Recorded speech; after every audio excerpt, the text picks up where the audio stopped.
also understand that he's on a clock that's not really by his own design. He has 2 years left on his contract this year and next year. He's due for an extension at the end of this season. And Howie Roseman is going to have to make a decision. Do I want to commit long-term to this guy that I'm still relatively unsure about? And that leads to exactly what are your expectations? How are you gauging this guy? How are you grading this guy? I know a lot of fans like to say, oh, we need to see him throw 4,000 yards. Oh, we need to see him win the division. Oh, we need to see him win a playoff game. We need to get to the NFC Championship.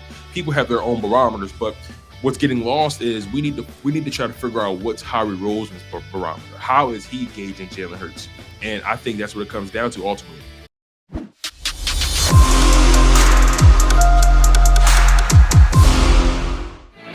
Welcome back to Birds 365. He's Zander Krause, and I am Tone DeShields II, filling in for Jody McDonald, who's down at training camp with WIP. You got some big shoes to fill, my friend. Yeah, definitely. And listen, man, we're filling in for John McMullen as well. That guy, man, he has like 30 jobs, man. I'm always giving he's John, the best John Eagle hell. reporter in the city of Philadelphia. I've said that for a while. I will continue to say that. No one gives me more football knowledge than Johnny Mac.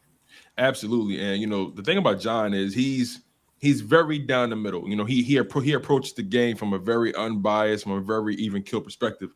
And a lot of fans can't wrap their minds around that because they have this perception that if you're covering the team, you are a fan of the team. And that's not necessarily how that works.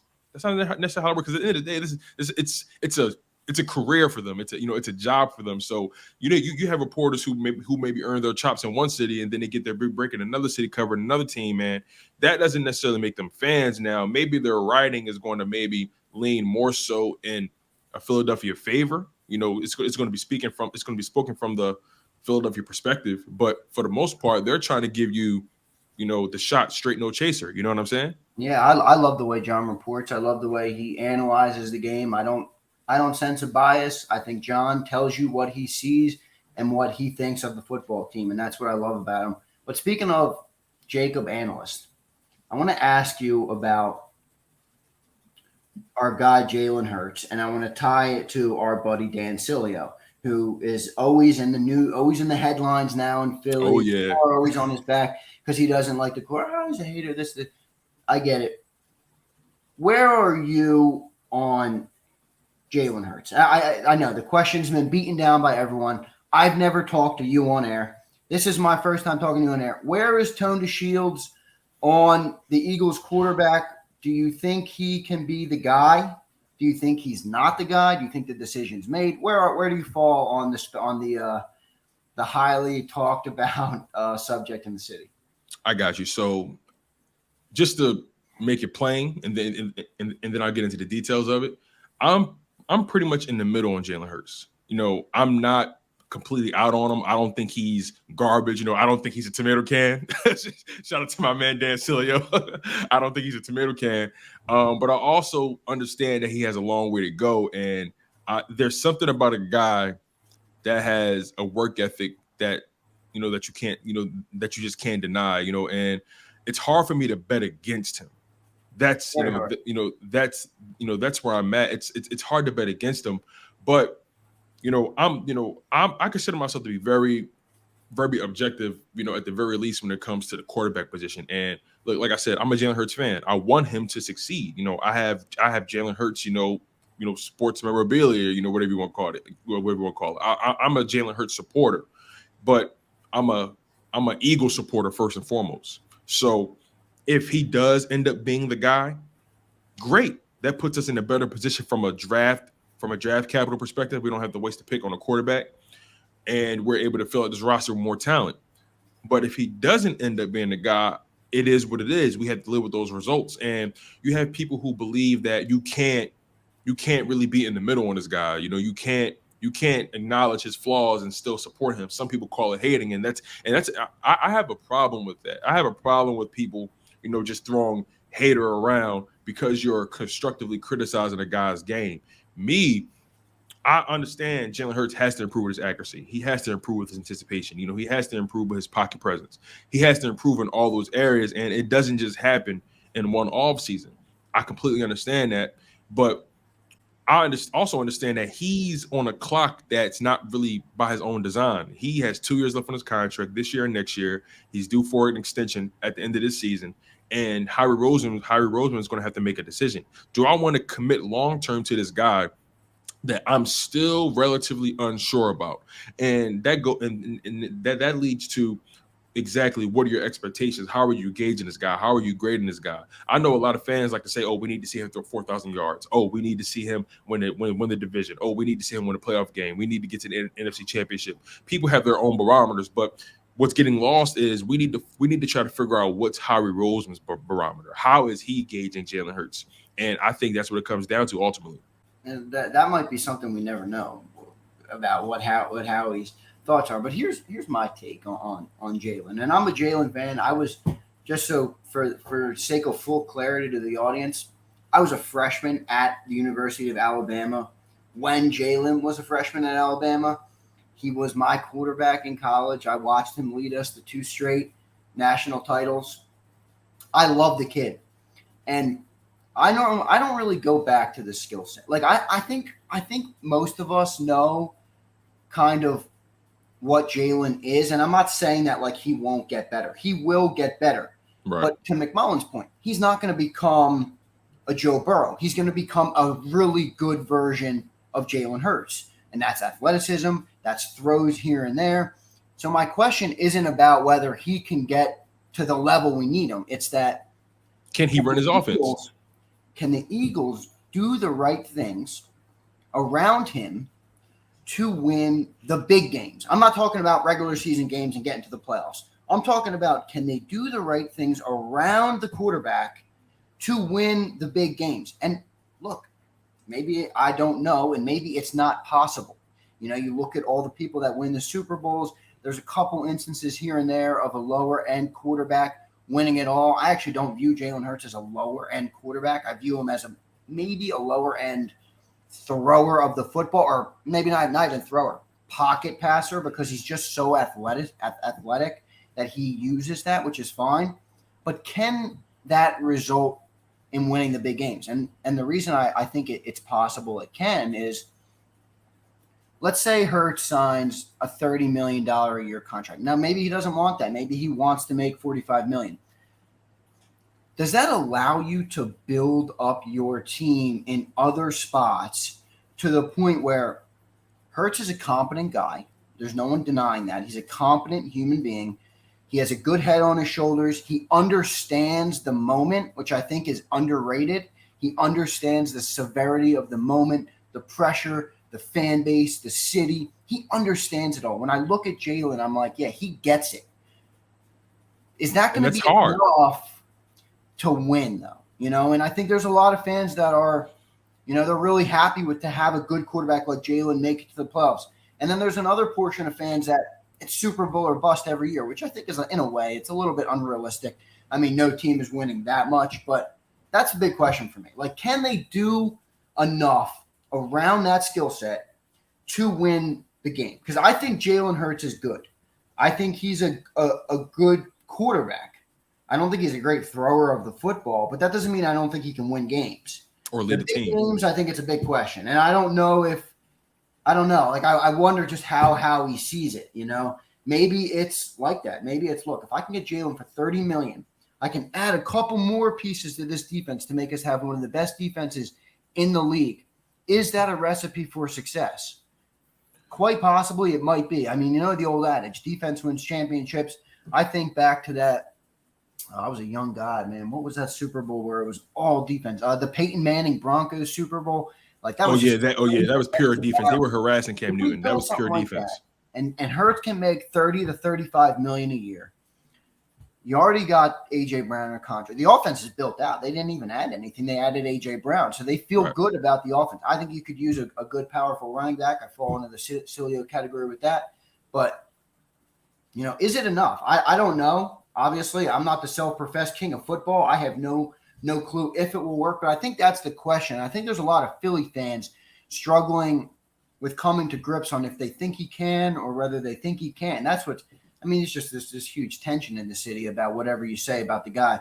I mean, look, he's a great kid. He's a great quarterback. He's a great athlete. He's a great talent. He's clearly belongs in the league. I think he's shown that at the very, very least. Right. But is it enough to get all the way? And I think there's a portion of fans, rightfully so, that's all they care about. And I'm good with that. That's how my mindset works too.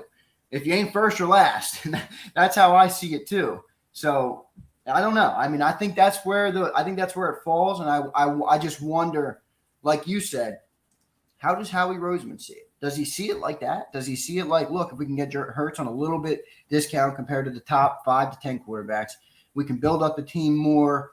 Our coaches can find their footing for another year. Like, are we a contender next year? It's possible. But I don't know. Maybe they see it completely different and they're like, look, we need a top 10 passer. And if that's how they feel, I think the decision's already made. Well, listen, like you said, I mean, if you're not coming in first, you're coming in second. And in my humble opinion, if you're coming in second, you're just the first person that lost. You know what I'm saying? So, Jalen Hurts, it's interesting because, like you said, they only added one piece on offense, but they brought in all these other pieces on defense. That tells you right then and there, they believe in what this offense is capable of. It's the defense that needed most of the work. Let's really put it in perspective. Last year, in my humble opinion, say what you want about the way he plays the game, say what you want about his accuracy. Jalen Hurts had us in position to win nearly every single game. But the defense wasn't able to hold their end of the bargain. One game in particular that grinds my gears was the San Francisco game. I believe Jalen Hurts played good enough to win that game. Even the Kansas City game, I understand that, they dropped the 40 ball on us, but we put up like 30 points, something like that on them. So the offense played good enough to win. The defense couldn't get a stop. I think that game, the Kansas City Chiefs ran for over 200 yards on us. And Andy Reid doesn't run the ball. Exactly. That's on the defense. Let's take it a step further. This offense averaged 26 points per game last year. That was ranked 12th in the NFL. By that estimation, being ranked 12th, that puts you into the playoff conversation. They scored well enough to be a playoff team, being in the top 12, 26 points per game. So that tells you they know how to put points on the board. Now, sure, the Eagles could become more efficient scorers. So can every offense. Right.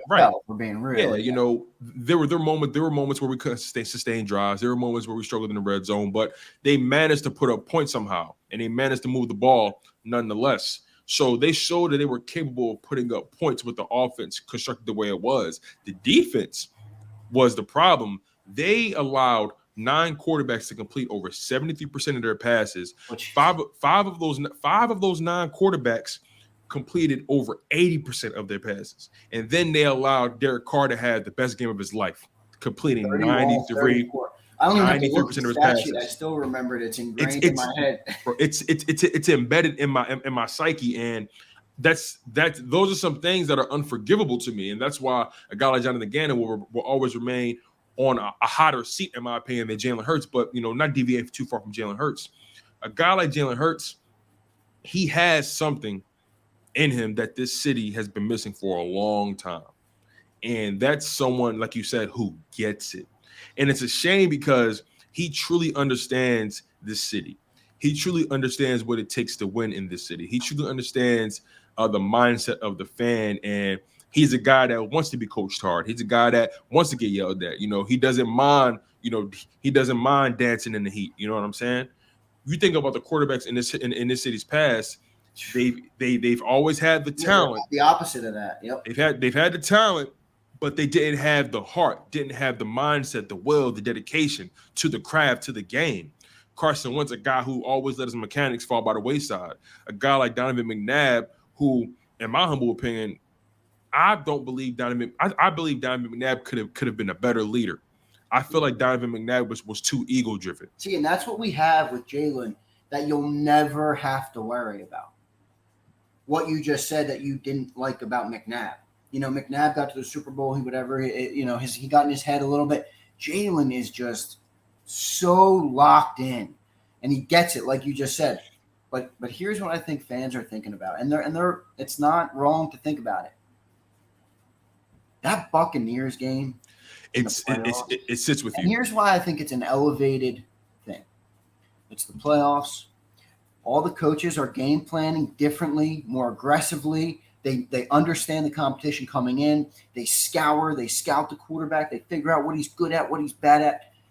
When they pushed Jalen Hurts to his limit, into his uncomfort zone, he didn't put up a point for 3 quarters. So I get it. The defense could have been better. Tom Brady came down and scored on his first 2 drives like he just woke up from a nap. It was easy. But that you got to be better there. And that's where I'm talking about with Jalen. Like, can he do that? I don't want you to be Joe Burrow because that's not who you are. And I don't want you to be that. You're a great athlete. Why would I limit your athleticism by stuffing you into the pocket forever? But can you answer the call when the defensive coordinator in Tampa says Jalen can't go to his left and stack the box in the middle so they can't run? Hurts won't do anything. Well, guess what? The defensive coordinator in Tampa was right. He was spot on. It was 31-0 after 3 quarters, and the game was over. Tom Brady was drinking water bottles on the sideline. So I think that's where people are like, I take everything you just said. I appreciate it. I like it. It's a big part of Jalen and what we get with him. But can he do that other thing? Can he? No, you're right. You're right. Answer that question. And I don't know if the answer is yes or no. But, and like you said, I'm a hardworking dude. I'm a young dude. I'm 24. Look at what JAKIB's doing in this city. It's all credit to me and you and Krause's hard work. I love it. I love hard work. That's all I do. That's how I was raised. But this is like, man, there are 32 of these guys on planet Earth. 7 billion people on this planet. There's only 32 that get to throw the pill in the NFL. You got to be damn good. And I can't fault Eagle fans for having really high expectations for that position. Because a lot of people say, look, Howie does all this. Oh, great offseason. A.J. Brown, Hassan Reddick. They could give a shit. All they want is a quarterback. And until Howie brings an elite quarterback to this city, they think he's just another GM, you know? And I can't completely knock him for that because of the Bucs game. Now, do I think Hurts can get there? I think he can. I don't know. I don't know. It's tough for me to say, man. I mean, that D coordinator, he knew what he wanted to do going into that game. He did it. Yeah. And Sirianni, they had no answer. 0 points. I agree with you. I agree with you 100%. Like, I can't fault the fans. Unacceptable, though. Like, I'm not beating up on Hurts, but I'm just speaking for the people that are out there, like, skeptical on the quarterback. You got to be better in that situation. If you put up 0 points in 3 quarters, in the playoff game in 3 quarters, I'm sorry, but you are going to get roasted. That's going to happen in most cities in the NFL, and especially in this city. And like I said, I can't fault the fan. Now, do I think there's nuance in terms of where Jalen can get to? Absolutely. But I do think that that's a fair thing. It's a fair thing to be concerned about. It's a fair thing to wonder. And I don't know, man. I think Howie's thinking the same thing. I think he really likes Hurts. I think it's his guy. He drafted him in the 2nd round. But I think he wonders. I think he wonders because anyway, his job is on the line with it. Yeah, like you said, he drafted this guy and he traded away his franchise quarterback to put Jalen in position. And he wants Jalen. See, the thing is, when you're the one that drafts a guy, like Howie Roseman lives and dies by his draft picks, and he will do everything he can to make sure that guy gets a fair shake at it. And I feel like he's giving Jalen Hurts that opportunity. And look, let's be frank, you guys. Even though Howie Roseman is in a position where he can get a quarterback at any point, he wants Jalen Hurts to be the guy. He ultimately wants him to be the guy because he drafted him. I just said on the show for a second, every Philly fan, me included, should want Jalen Hurts to be the guy. Look at the free cap we're going to have next year after some of the dead cap falls.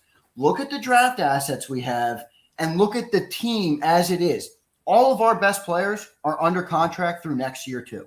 Mm-hmm. So if Jalen Hurts can take that next step, there is no better position a team can be in than that. So and look, he doesn't have to be, and I tell people this all the time, right? He doesn't have to, at least at this point, he doesn't have to be elite yet. He doesn't have to be an elite quarterback yet, in my humble opinion. I just don't think he has to be that yet. Because I agree, but my question, but it falls back to what I just said. Then it come back to, if you're not going to be elite, that's okay, and we can build up the team. But is not being elite, is it going to be good enough to answer the call when the greatest defensive coordinators in this league are game planning specifically against you, Jalen Hurts? Not against Sirianni, not against A.J. Brown. They're game planning against you. Right. They want you to stay in the pocket. They want to stack the box and stop the run, and they want to force you to your left. We know that. Can you answer the call? I don't know. Like I said, I'm not a football expert. I don't profess to be one. But when I look at it, I understand the concern of Eagle fans when they say, I don't know if he can answer that call. And I think that's really what it all comes down to, you know?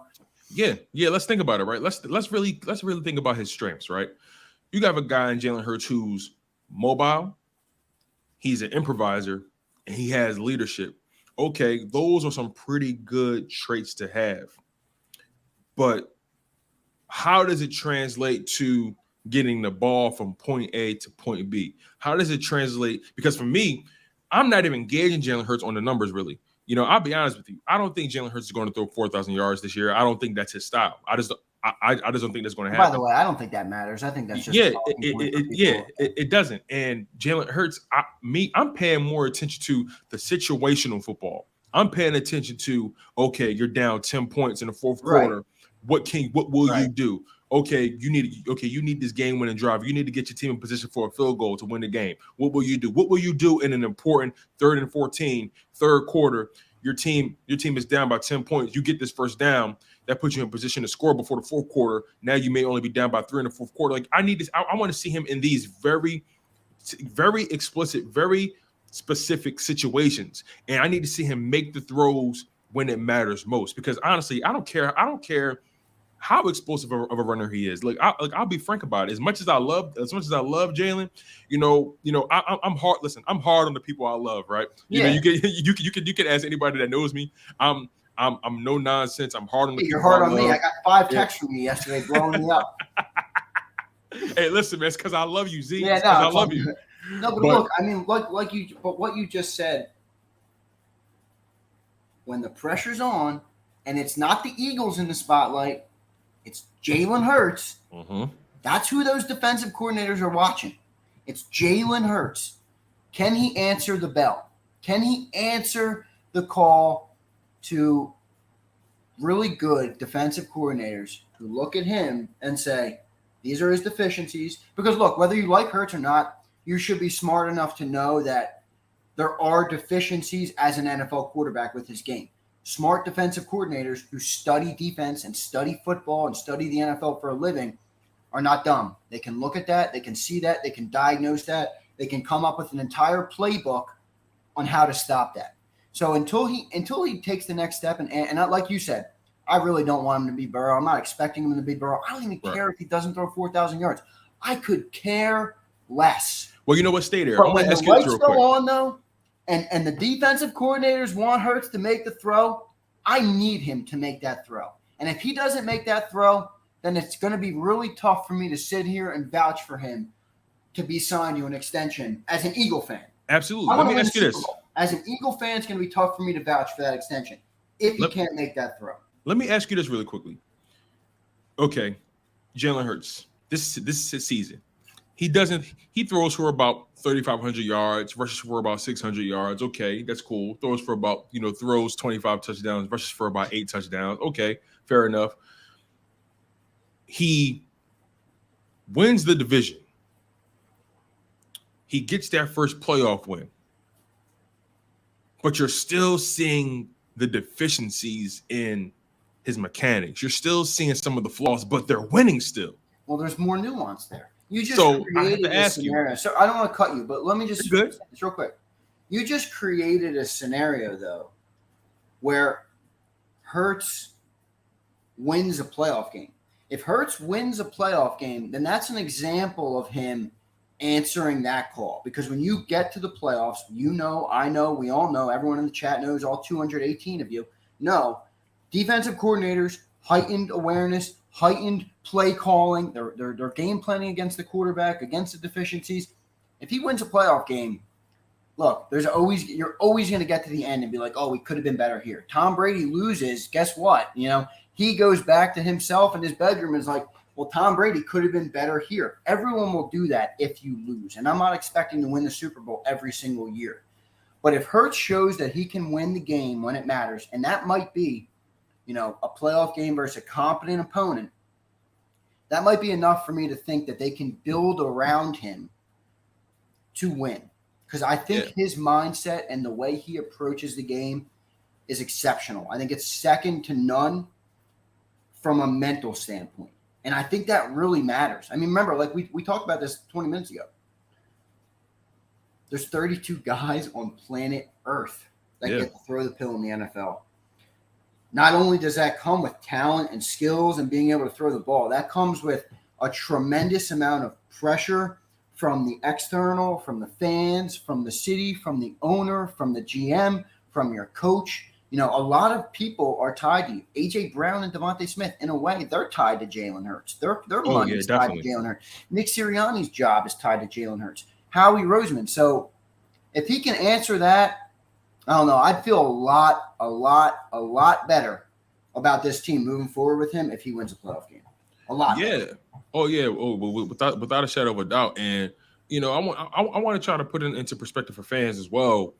You know, elite quarterbacks don't just fall off trees, and it's not that many elite. And I feel like to be considered an elite quarterback, you had to be in rarefied air. You know, there's not too many. There are a lot of really, really good quarterbacks. There are a lot of great quarterbacks in the NFL, but elite, I feel like that's only reserved for about maybe 3 or 4, maybe 5 quarterbacks in this NFL. And even today, people are getting crazy calling people elite. Like you said, I think there's 3 or 4 maybe.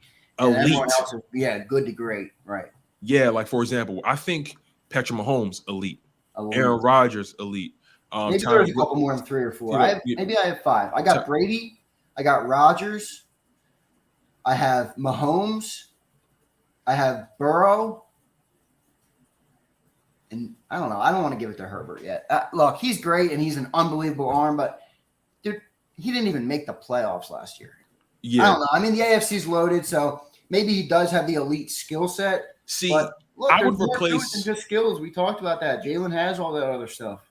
I would replace Burrow with Josh Allen. Okay, yeah. That's a clear omission that I left Josh Allen off. Yeah, I think Joe Burrow. See, I know he made it to the Super Bowl. I get Joe Burrow made it to the Super Bowl. I'm not taking nothing away from that. But I need a larger. I need a larger resume. And I'm not saying the eye test doesn't say he's one of the better. He's a great quarterback. Yeah. But I feel like elite Aaron Rodgers, Tom Brady, Patrick Mahomes, Josh Allen, and then I think it kind of cuts off right there. And I think Russell Wilson is a guy who was elite, but I feel like he has to prove it again. You know what I mean? I don't know if he's elite anymore. Like I said, elite should be reserved. I mean, I think Russ was elite. I think he's taken a step back down in a way. Yeah, and we'll see if he can bring it back with the Broncos. We'll see if he can bring it back. Yeah, right.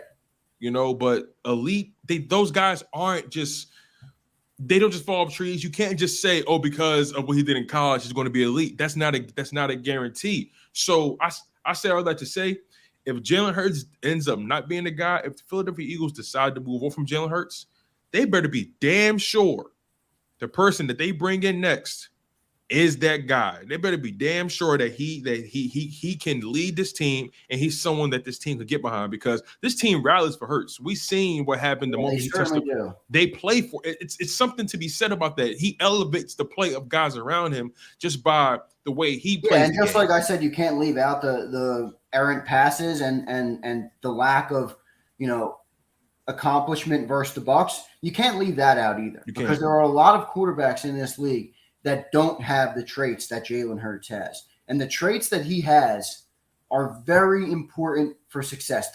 I don't want people to freak out at this, but they're Brady-like, and from a mental standpoint. Like, he is very, very even-keeled. He doesn't let shit get to him. He understands the moment. He knows everyone is the spotlight's on him.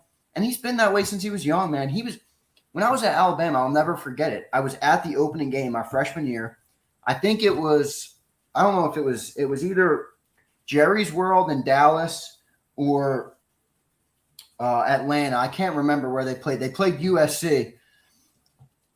And Hurts showed up. The other two quarterbacks at camp were supposed to play. He was a true freshman quarterback. Nick Saban's never played a true freshman quarterback in his life. He comes in and he beat the brakes off USC. I think it was 52-6. And that just shows you, like, he might not have this crazy arm and passing ability, but he really is elite in the other categories, in the mental categories, in the preparation and stuff like that. Like, you're never going to have to worry with Jalen, ever. You don't even have to think about it. You know he's going to come. He's going to be ready. He understands the expectations, the pressure, everything around him. Now, can he throw the pill? That's where we wonder. Absolutely.